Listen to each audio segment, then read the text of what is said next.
नमस्कार दोस्तों, मेरा नाम है अरुण सिंह और आप सफ़र कर रहे हैं फ्री एजुकेशन वर्ल्ड की दुनिया में। अभी यूपी गवर्नमेंट ने रसखान और ताज बीबी जो हैं इनके मकबरे जो थे उनको रीडेवलप किया है। फिर से टूरिस्ट के लिए एक कॉम्प्लेक्स खोल दिया गया है।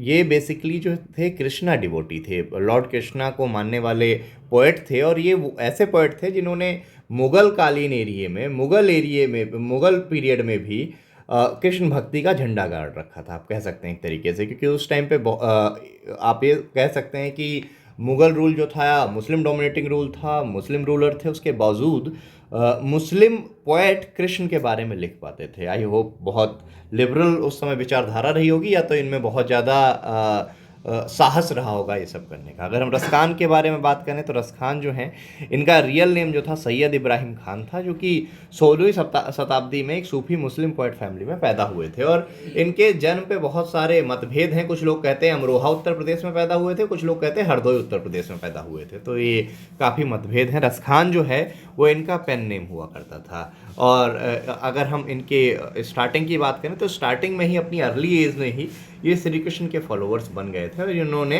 धर्म के बारे में गोस्वामी विट्ठल नाथ से ही सीखा था और अपने पूरा जीवन उनके साथ ही बिताया था।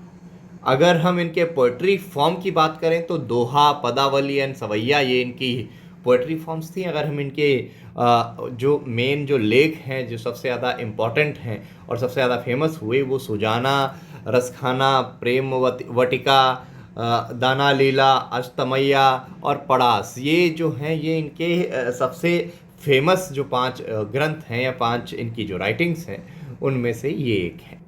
और अगर हम ताज बीबी जी की बात करें तो ताज बीबी जो थी ये एक तरीके से आप कह सकते हैं मुग़ल मीराबाई के नाम से इनको जाना जाता था। ये 17वीं सेंचुरी में पैदा हुई थी और डॉटर थी मुस्लिम नोबलमैन पदना खान। पदना खान जो थे ये एक तरीके से आप कह सकते हैं अकबर के दरबार में दरबारी थे।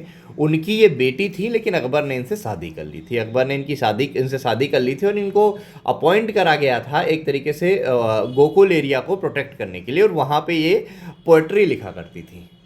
तो ये है इन दोनों के बारे में। इनके जो मकबरे हैं उनको रीडेवलप करके यूपी गवर्नमेंट टूरिस्ट के लिए खोल रही है। मिलते हैं किसी अगले लेक्चर में किसी नई इन्फॉर्मेशन के साथ। तब तक के लिए आप अपना ख्याल रखिए और मेरे चैनल को शेयर और सब्सक्राइब कीजिए। जय हिंद, जय भारत।